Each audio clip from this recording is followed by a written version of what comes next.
The world is such a polarized place. In a recent seminar, I talked about how to defeat an atheist. Well, nearly every commenter just assumed that I was a Christian. Well, if I think that atheists are annoying, then clearly I must be a Christian, right? Well, I'm not a Christian. I'm somebody who really relishes truth and people not bullying and harassing me over their religion. So today, to prove that I don't want any friends at all, I'm going to talk about how to defeat a Christian. Now, my wife is a Christian. A lot of my closest friends are Christians. In general, I find Christians to be nicer people than atheists are, at least today. Not during the times of the Crusades or the witch hunts, right? But nevertheless, I want to be fair and I want to talk about some of the arguments and how to defeat a Christian. And here's what I mean. Not knocking on some Christian's door and saying, you're wrong and here's why. But just as in my video on how to defeat an atheist, this video is aimed at defending people or enabling people to defend themselves against proselytizing or obnoxious people trying to push their particular views or religion. So when I was at MIT, I had the pleasure of going to a student group there. There's lots of student groups, and one of those is the MIT Christian Student Group. I don't know if it still exists, but they welcomed me. They were very nice, and they said, yeah, come on. We understand that you're not a Christian, but you're certainly welcome to join us. But not only did I join them and listen to them, but after listening to them for several weeks, and these are very, very smart people, I realized that I still had a lot of remaining questions, really difficult questions. So in this talk, I'm going to give you 8 of the hardest questions for Christians to answer. If they can stump students at MIT, chances are they can stump the person who knocks on your door at 7 a.m. trying to push their particular religion on you, right?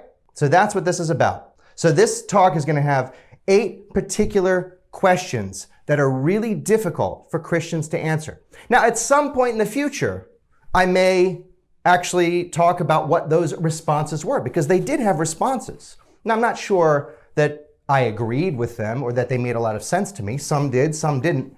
But nevertheless, I'm going to give you some of the best questions to ask Christians when they try to evangelize or proselytize or push their particular viewpoints on you. Here's what you ask them. You ready? Question number 1. What does it mean to pray for something to happen?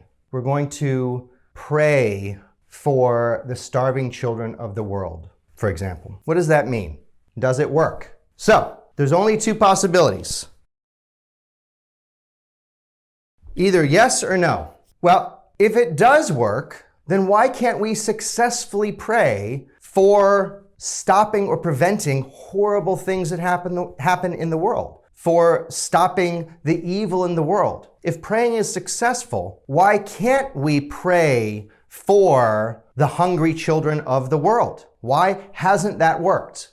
But if praying doesn't work, then why do it? Why spend the time and effort to actually ask for things if God's already made up his mind about what's going to happen in the world? That's the first question. The second question is,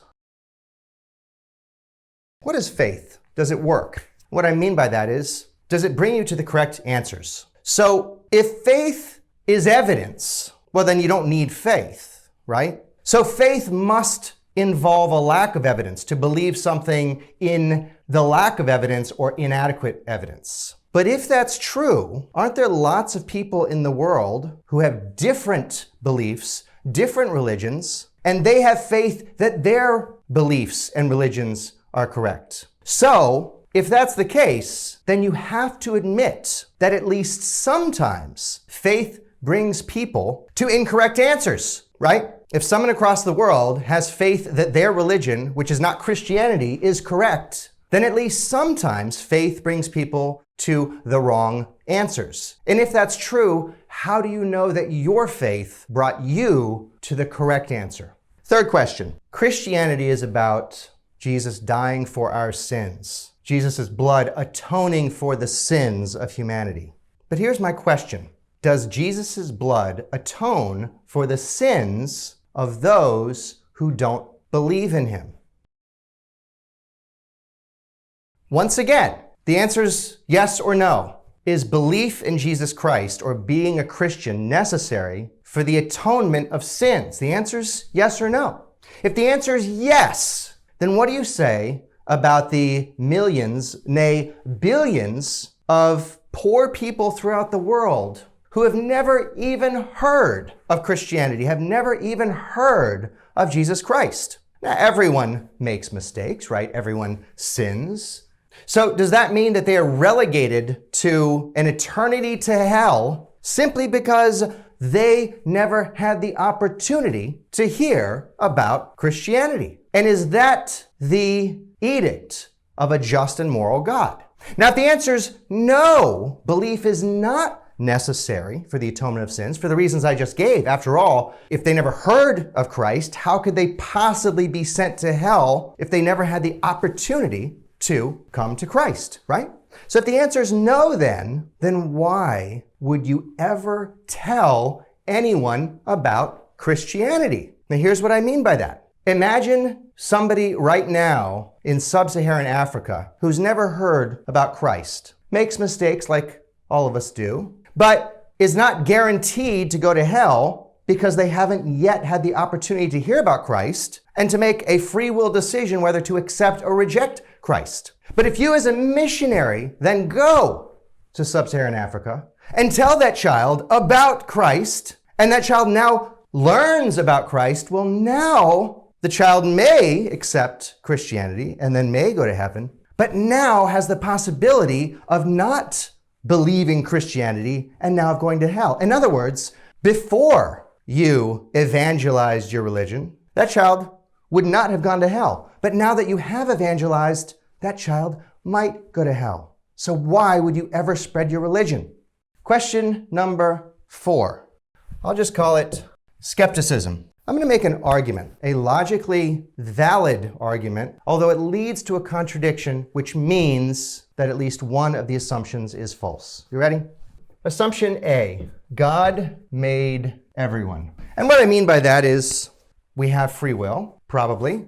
But nevertheless, there are certainly features about you that you can't control. Mostly your genetics, how you look. A lot of features of your character and who you are genetically pre-programmed. God made you that way. Well, I'm a very, very skeptical person. That's not an accident. That's part of my personality. I was destined to always be a skeptical person, no matter which path I chose in life. God knew that, right? If God made me, God didn't just know that I would be skeptical, but made me skeptical. And that's true for every skeptic, right? That's premise A. Premise B is that being saved requires belief B. And being saved, of course, if you're not a Christian, this is about accepting Jesus Christ as God, submitting to Jesus Christ, and so forth. And this is how you become a Christian, how you go to heaven. Premise B is that doing that requires believing a certain set of propositions, having belief set B. I hope you see where this is going. C, God is all-powerful. God can do a lot of things, right? The Christian God is quite powerful. God could, if he chose, provide any amount of evidence necessary for somebody to believe set B. So God can provide any amount of evidence, right?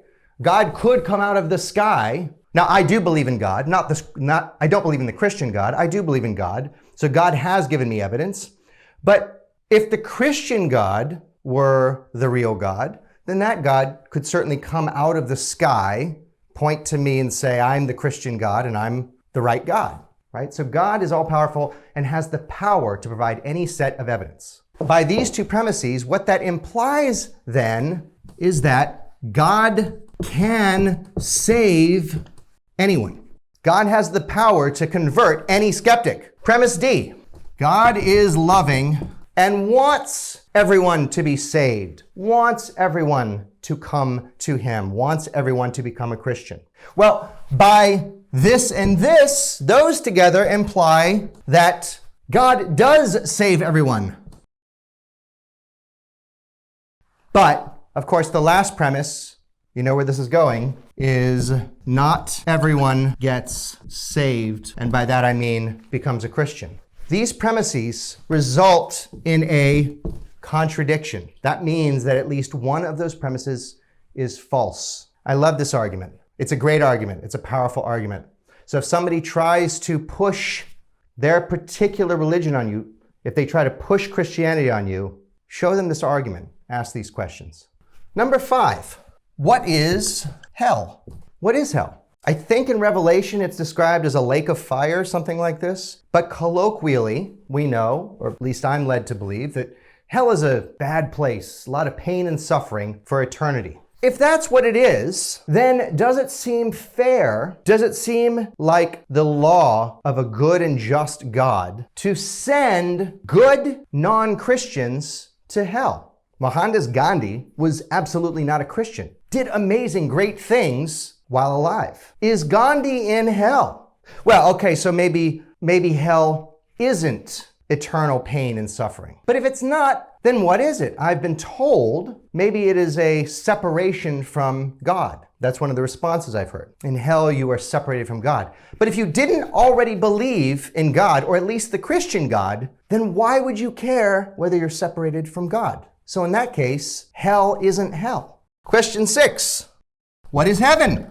Is it eternal pleasure? Well, there's a lot of things that are really pleasurable on this earth that probably are not allowed by the Christian Bible. I won't say what they are, but there's lots of them. And hedonism by itself might be sinful. I don't know. I suspect that under some interpretations it probably is. Okay, so heaven isn't just a wild and crazy orgy. It isn't just pleasure. Well, if it's not eternal pleasure, then what is it? Well, once again, I've heard, well, it is a connection with God. But if you don't already believe in the Christian God, why would you care whether you're connected to God? Question number 7. Is the Bible really a source of morality? The Bible has lots of stuff in it. I absolutely could find lots of beautiful passages that are about being kind to other people, about doing good in the world. Absolutely, there's no doubt about that. But there's also lots of horrible things in the Bible. I'm not going to list them here. You can find them. There's just lots of kind of nasty stuff. I will mention 3 specific things from the Bible. In the Old Testament especially, the God of the Old Testament is not a very nice God. But even in the New Testament, in the Gospels, here are a few things that Jesus said. In Luke 16:9, Jesus says, "And I tell you, make friends for yourselves by means of dishonest wealth." That means stealing. "So that when it is gone, they may welcome you into the eternal homes." In Luke 14:26, Jesus says, "Whoever comes to me and does not hate father and mother, wife and children, brothers and sisters, yes, and even life itself, cannot be my disciple." Is that a moral teaching? Also in Luke 12:43, Jesus says something truly deplorable, and I don't know how this depends on the translation. "Blessed is the slave whom the master will find at work when he arrives." Now, this is a parable, or this comes from a parable, no doubt. That isn't my point. I don't mean to suggest that Jesus was pro-slavery. But slavery is deplorable. Arguably, the worst possible thing you could do to somebody, because every other horrible thing you could do to them, murder, rape, steal, rob, are all subsets of, all derive from the right to own another person. So why would Jesus use in a parable a moral atrocity? Just a few questions. And the last question, question number 8, is it at least possible that you are wrong? When you're speaking to a proselytizing, evangelistic, forceful, in-your-face Christian, ask him, is it at least possible that you're wrong? Because if the answer is yes, okay, maybe I could be wrong, then ask him, well, why do you believe it now? Why are you a Christian now? And invariably, the answer you'll get to that is Pascal's wager. I'm not going to go into it too deeply, but Pascal's wager is logically flawed. It says, if there's no detriment to believing in the Christian God, there is a detriment to not believing in the Christian God, because if you don't believe and then you die, you go to hell. So that's eternal pain and suffering. Although, of course, we get back to that question. So why risk it? Even if there's a 1% chance that Christianity is right, you may as well believe in it, because if you don't, that's damnation. The problem with Pascal's wager is that it applies to any religion. And I don't just mean any established religion. I mean, I could make up my own religion right now, which says that I am God, and if you don't believe in me, after you die, I'm going to send you to a hell that's 1,000,000 times worse than the Christian hell. That's right. So even if you think the likelihood of me being right is 1/1,000,000th of the likelihood that Christianity is right, the potential outcome is, well, what we would call it is the expectation is the same. Yeah, okay, it may be less likely that I'm God, but if you're wrong, I'm going to send you to a way worse hell. So you better believe in me. So that is essentially the logical problem with Pascal's wager. Pascal's wager fails. It's wrong. If you could be wrong and you say yes, then why are you a Christian now if Pascal's wager doesn't work? Why not live your life more open-mindedly?